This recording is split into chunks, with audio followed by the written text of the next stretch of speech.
नमस्कार स्टूडेंट्स, आप सभी का फिर से स्वागत है। हम लेकर आए हैं आपके लिए चैप्टर नंबर 2 का दूसरा पार्ट। तो देखिए, हम पढ़ेंगे बृहदान्त्र यानी बड़ी आंत। चलिए फिर शुरू करते हैं। देखिए बृहदान्त्र, तो बृहदान्त्र ये बड़ी आंत होती है। इसकी लंबाई लगभग 1.5 यानी 1.5 मीटर होती है। ये छोटी आंत से जुड़ी होती हैं, मतलब जब खाना पचने के बाद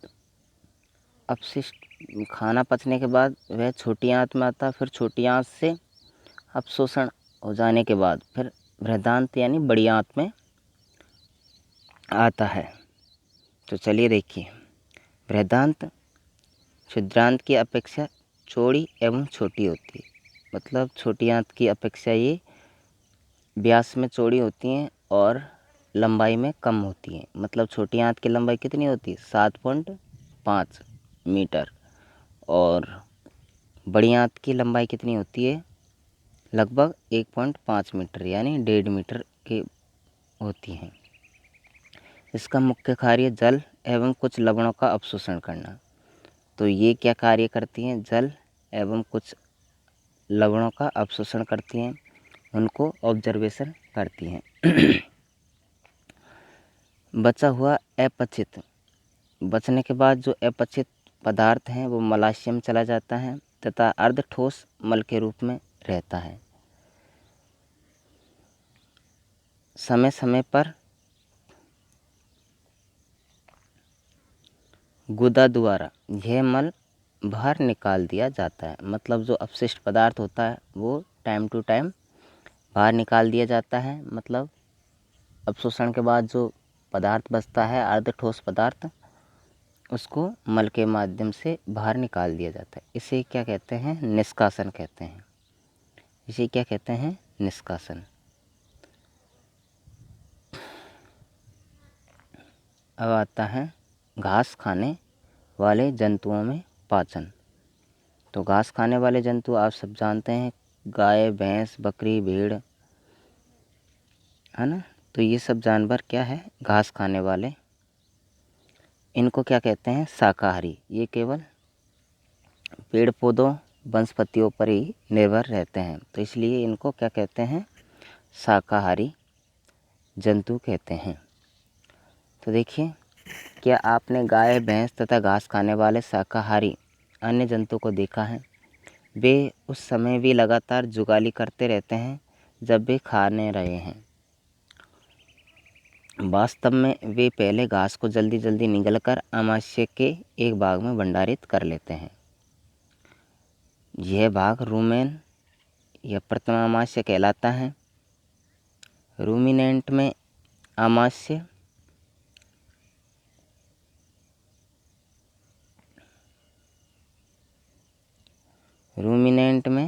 आमाशय 4 भागों में बटा होता है। चित्र के अनुसार रूमेन में भोजन का आंशिक पाचन होता है, जिसे जुगाल या कड कहते हैं, परंतु बाद में जंतु इसको छोटे छोटे पिंडकों के रूप में पुनः मुख में लाता है तथा जिसे वह चबाता रहता है। इस प्रक्रम को रोमंथन कहा जाता है। देखिए भाई, ये घास खाने वाले जानवर हैं। ये क्या करते हैं? आमाशय के एक भाग में, आमाशय का इनके जानवरों के शरीर में 4 भाग होते हैं, जिसमें पहला भाग है रूमेन। तो इसमें क्या करते हैं? ये रूमेन में जल्दी जल्दी निगलकर स्टोर कर लेते हैं। फिर बाद में खाना खाने के बाद, मतलब चारा खाने के बाद, ये एक साथ मतलब शांति से बैठकर उनमें जुगाली करते हैं और उनको फिर छोटे जो ज़्यादा छोटे टुकड़े नहीं होते हैं उनको क्या बारीक बारीक उसमें वापस मुंह में ले जाकर वापस दोबारा उनको बारीक बारीक पीस कर जब फिर दोबारा से निगलते हैं। ठीक है ना। तो ये रूमेन पार्ट है, इसमें जो जल्दी खाया उनको स्टोर कर लेते हैं। ठीक है ना। तो पहले आगे पढ़ने से पहले कुछ ये दे रखी हैं जानकारी, इसके बारे में देख लेते हैं। तो इसमें है दस्त। कभी कभी आपको जल रूपी पतले मल के बार बार निष्कासन की आवश्यकता होती है। इस स्थिति को दस्त कहते हैं। यह संक्रमण, खाद्य विषाक्तता तथा अपच के कारण होता है। भारत में विशेषकर बच्चों में यह अति सामान्य स्थिति है।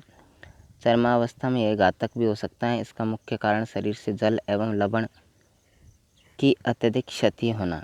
इसे सहजता से नहीं टालना चाहिए। चिकित्सक के पास जाने से पूर्व ही रोगी को उबालकर ठंडा किए हुए जल से एक चुटकी नमक एवं चीनी घोलकर पिलाना चाहिए। इसे जीवन रक्षक घोल अथवा ORS कहते हैं।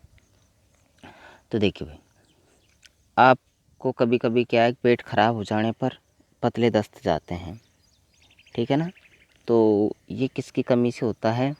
या जल की कमी हो जाती है शरीर में, या फिर ये आप को मान लीजिए कुछ खा लिया और उसमें पानी नहीं पिया, जिससे कब्ज हो जाती हैं, उल्टी हो जाती है, उल्टी के साथ दस्त भी होते हैं। तो इस तरह से ये हो जाता है। इसमें क्या होता है, जल और कुछ लवण की कमी हो जाती है शरीर में, इसी वजह से ये आपको ये परेशानी हो जाती है।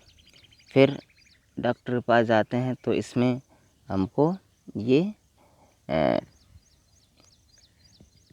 इलेक्ट्रोलाइट या फिर ये लवण एवं जल की ड्रिप चढ़ाते हैं, जिससे हमारा क्या, इसमें पानी की पूर्ति हो जाती है। और कभी कभी अगर आपको ऐसा हो जाए तो डॉक्टर के पास जाने से पहले आपको कुछ प्राथमिक उपचार ज़रूर कर लेना चाहिए, क्योंकि ये बहुत घातक होता है। इसमें ज़्यादा प्रॉब्लम हो जाती हैं तो आपको ज़्यादा शरीर को ज़्यादा नुकसान हो जाता है, मतलब आप हो सके पहुंच ना पाए। तो आपको सर्वप्रथम उपचार क्या करना है, पानी को गर्म करके ठंडा करना है। ठंडा करने के बाद फिर उसमें एक चुटकी नमक एवं चीनी मिलाकर उसको बार बार थोड़ा थोड़ा करके पीना चाहिए। इसको क्या कहते हैं, जीवन रक्षक घोल या ORS कहा जाता है। जैसे डॉक्टर भी आपको ORS का पैकेट देते हैं तो वो यही होता है, ठीक है ना। चलिए फिर आगे हम शुरू करते हैं। तो कहाँ पे थे, इस प्रक्रम को हमको रोमंथन कहते हैं। मतलब जो जुगाली करता है जुगाली करता है, मतलब अमाशय से वापस भोजन को, तो इसको रोमंथन या जुगाली कहा जाता है। तो ऐसे जंतु रूमिनेंट अथवा रोमंती कहलाते हैं। मतलब जो जंतु जल्दी जल्दी खाकर स्टोर करने के बाद जुगाली करते हैं, उसको रूमिनेंट या रोमंती कहा जाता है। घास में सेलुलोज की मात्रा प्रचुर मात्रा में होती है, जो एक प्रकार का कार्बोहाइड्रेट होता है। तो भाई जैसे हम कार्बोहाइड्रेट में क्या ग्रहण करते हैं, जैसे रोटी, चावल, अनाज के जो भी पदार्थ बने होते हैं, ये क्या है, कार्बोहाइड्रेट युक्त पदार्थ होते हैं हमारे लिए। इसी प्रकार जानवरों के लिए जो घास होता है उसमें सेलुलोज की मात्रा अत्यधिक होते हैं, जो एक प्रकार का क्या है, कार्बोहाइड्रेट है। किसी रूमिनेंट अथवा रोमंती पशु, हिरन आदि के रूमेन में सेलुलोज का पाचन करने वाले जीवाणु पाए जाते हैं। तो जो रूमेन पार्ट होता है इनके शरीर में, उनमें इस सेलुलोज को पाचन करने के जीवाणु पाए जाते हैं। बहुत से जंतु एवं मानव सेलुलोज का पाचन नहीं कर पाते हैं। तो जो बहुत से जंतु हैं वो सेलुलोज का पाचन नहीं कर सकते हैं। क्यों? क्योंकि उनके रूमेन में वो जीवाणु नहीं पाए जाते हैं, ठीक है ना। पहले जानना चाहते हैं कि ये जंतु भोजन करते समय इसे भली भांति क्यों नहीं चबा पाते। भूचो जानना चाहते हैं कि मनुष्य मवेशियों की तरह सेलुलोज को क्यों नहीं पचा सकता है। तो ये भी तो एक कारण हो सकता है कि भाई मनुष्य क्यों नहीं पचा सकता है इस घास को, जैसे ये जानवर पचा लेते हैं। चलिए देखते हैं। जानवरों जैसे घोड़ा, खरगोश आदि में क्षुद्रांत एवं वृद्धांत के बीच एक थैलीनुमा बड़ी संरचना होती है। मतलब छोटी आंत और बड़ी आंत के बीच में एक थैलीनुमा संरचना होती है, जिसे क्या कहते हैं, अंदनाल कहते हैं। भोजन के सेलुलोज का पाचन यहाँ पर कुछ जीवाणु द्वारा किया जाता है। जो सेलुलोज होता है उसका जो अंदनाल होती हैं, मतलब एक थैलीनुमा होती हैं, बड़ी आंत और छोटी आंत के बीच में, उसमें इस सेलुलोज का पाचन किया जाता है। लेकिन हमारे ऐसा नहीं होता है, हमारे छोटी आंत से डायरेक्ट बड़ी आंत कनेक्ट होती हैं, इसी वजह से हम सेलुलोज का पाचन नहीं कर पाते हैं, जो मनुष्य का आहार नाल में अनुपस्थित होती हैं।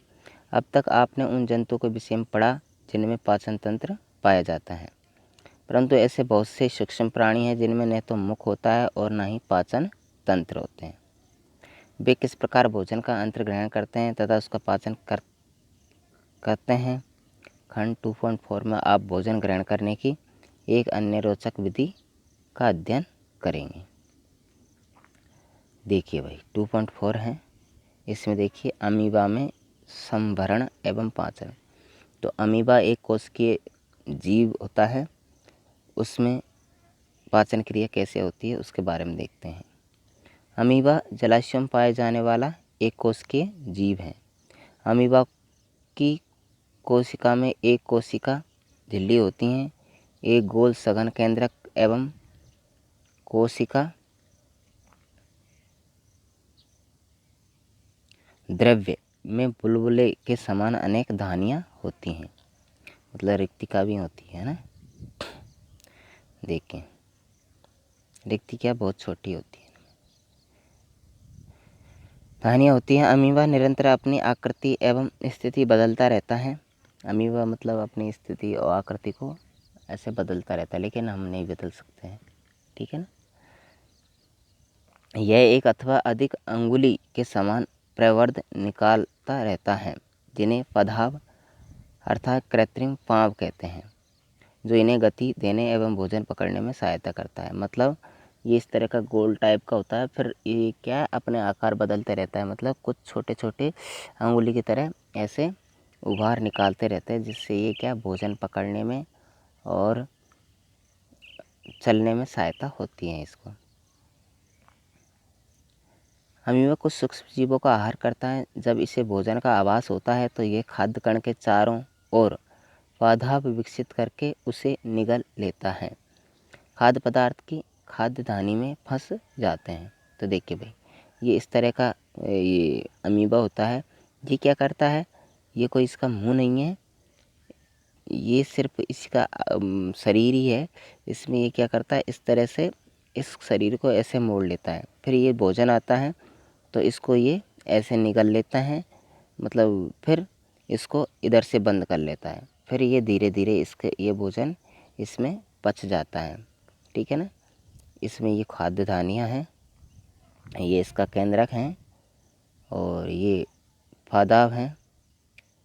खाद्य कणी का अंतर्ग्रहण है, मतलब इस तरह से ये खाद्य को ग्रहण कर लेता है। मतलब ऐसा नहीं कि ये यहीं पे होता है, इधर भी बना लेता है, ऐसे करके मान लो इधर खाना हो तो इधर से खाने को ये ऐसे कर लेता है, फिर ऐसे बंद कर लेता है, मतलब आकार बदलते रहता है। कहने का मतलब जैसे इधर से कर रहा है, देखिए इस तरह का वो आ गया इसमें, तो फिर बाद में ये चेंज भी कर सकता है इस तरह से, ठीक है ना। ये अमीबा है। विक्षेपित अपशिष्ट, तो ये शायद अपशिष्ट पदार्थ हैं, इसमें से अपशिष्ट पदार्थ निकल रहा है, ठीक है ना। इसको खाने के बाद जो अपशिष्ट पदार्थ होते हैं उसको इस तरह से निकाल भी रहा है, ठीक है। और इस तरह से ये कहीं भी से भी अपना भोजन ग्रहण भी कर सकता है। खाद्यान्न में ही पाचक रस स्रावित होते हैं। ये खाद्य पदार्थ पर क्रिया करके उन्हें सरल पदार्थों में बदल देते हैं। जैसे हमारे आमाशय में और छोटी आंत में, इनमें क्या कुछ स्रावित होते थे ना, इसी प्रकार से इनकी जो खाद्य धानी होती है वो भी क्या कुछ ऐसे पदार्थ स्रावित करती है जो इनका पाचन करने में सहायता करते हैं।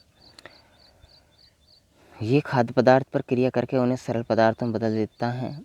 बचा हुआ खाद्य धीरे धीरे अवशोषित हो जाता है। अवशोषित पदार्थ अमीबा की वृद्धि, रखरखाव एवं गुणन के लिए उपयोग किए जाते हैं। बिना पचा अपशिष्ट खाद्य धानी द्वारा बाहर निकाल दिया जाता है। भोजन के पाचन का आधारभूत प्रक्रम सभी प्राणियों में समान है, जिसमें खाद्य पदार्थ सरल पदार्थों में परिवर्तित किए जाते हैं। तो भाई आप सभी को पता है कि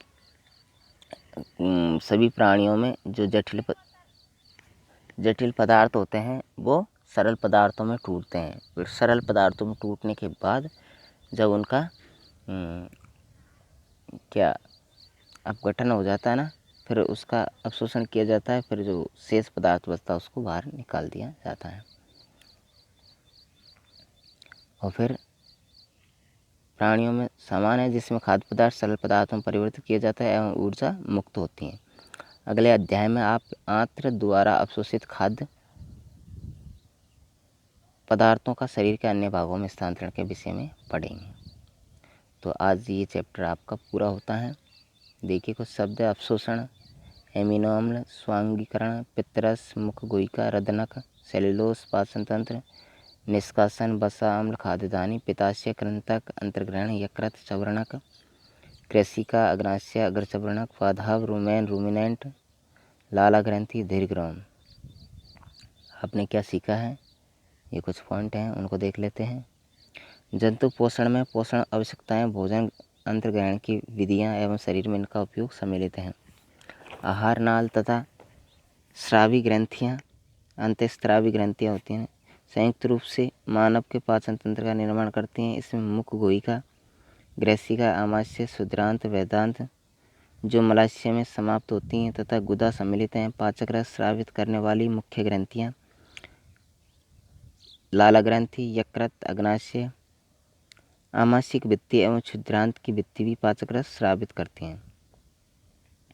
विभिन्न जीवों में भोजन ग्रहण करने की विधियां भी भिन्न हैं। पोषण एक जटिल प्रक्रम है जिसमें अंतर्ग्रहण, पाचन, अवशोषण, स्वांगीकरण एवं निष्कासन शामिल हैं। मंड जैसे कार्बोहाइड्रेट का पाचन मुख में ही प्रारंभ हो जाता है। तो कार्बोहाइड्रेट का पाचन मुख में प्रारंभ यानी शुरू हो जाता है। मंड जैसे हम कोई मान लीजिए केला खाते हैं तो उनका पाचन मुंह में से ही स्टार्ट हो जाते हैं। और जिस चावल खाते हैं उसका भी प्रारंभ हो जाता है। कार्बोहाइड्रेट का पाचन मुख में से ही शुरू हो जाता है, ये आपको ध्यान में रखना भाई, है नहीं। अगर आपसे पूछ लिया जाए परीक्षा में कि कार्बोहाइड्रेट का पाचन शुरू होता है आमाशय में, छोटी आंत में, बड़ी आंत में, मुख में, तो आपका आंसर क्या होगा, मुख में प्रारंभ हो जाता है। प्रोटीन का पाचन आमाशय में प्रारंभ होता है। तो प्रोटीन का पाचन कहाँ होता है, आमाशय में। क्यों, आमाशय में क्या करता है, जो जठर रस होता है ना, वो प्रोटीन को किस में बदलता है, एमिनो अम्लों में बदल देता है, ठीक है ना। यकृत द्वारा स्रावित पित्त, अग्नाशय से अग्नाशय ही रस स्राव एवं क्षुद्रांत भित्ति द्वारा स्रावित पाचक रस की क्रिया से भोजन के सभी घटकों का पाचन क्षुद्रांत में पूरा हो जाता है।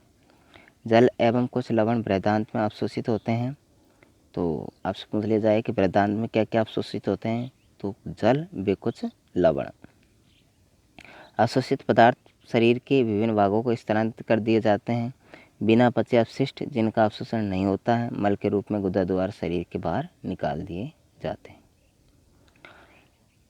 गाय, भैंस एवं हिरण जैसे घास खाने वाले जंतु रोमंथी रूमिनेंट कहलाते हैं, क्योंकि वे जुगाली करते हैं।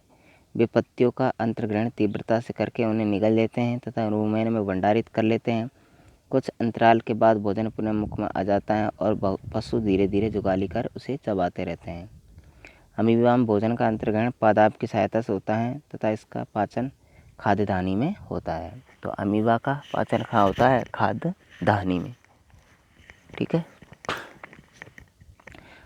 आइए अब कुछ रिक्त स्थान हैं उनकी पूर्ति करते हैं। मानव पोषण के मुख्य चरण हैं।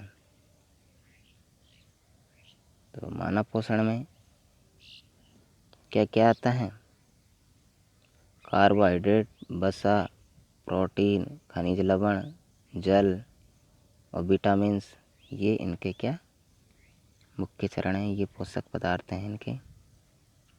मानव शरीर की सबसे बड़ी ग्रंथि का नाम क्या है, तो मानव शरीर की सबसे बड़ी ग्रंथि कौन सी है, बताओ, अग्नाशय। अग्नाशय अग्नाशय होती है कि भाई, हाँ अग्नाशय होती है शायद, ठीक है ना। आमाशय में हाइड्रोक्लोरिक अम्ल एवं जठर रस का स्राव होता है आमाशय में। ठीक है। क्षुद्रांत की आंतरिक भित्ति पर अंगुली के समान अनेक प्रवर्ध होते हैं जो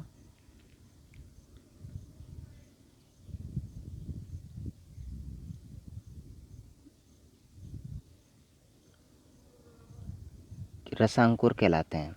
ठीक है ना। क्षुद्रांत की आंतरिक भित्ति पर अंगुली के समान अनेक प्रवर्ध होते हैं जो क्या कहलाते हैं?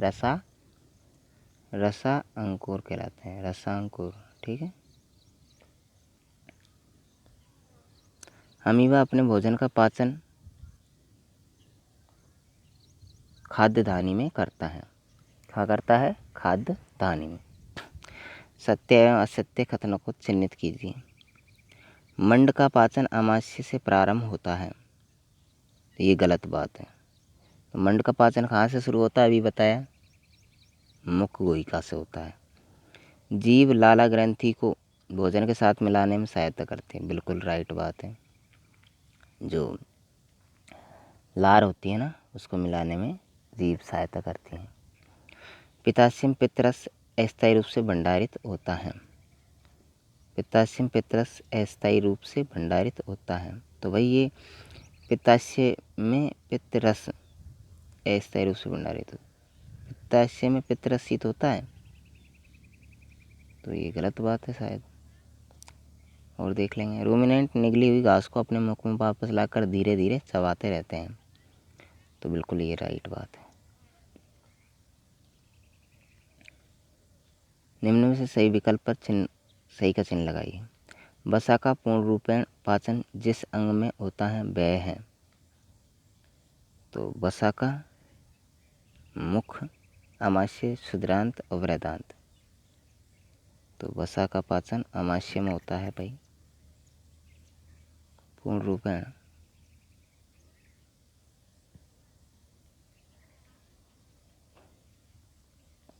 जल का अवशोषण मुख्य जिस अंग द्वारा होता है वह है, जल का अवशोषण कहाँ पर होता है? बृहदांत में होता है भाई, बड़ी आंत में। ये कुछ कॉलम है, इनको अपन चिन्हित करते हैं कि ए को बी से मिलाइए। खाद्य घटक और पाचन के उत्पाद। कार्बोहाइड्रेट, वसाम्ल एवं ग्लिसरॉल।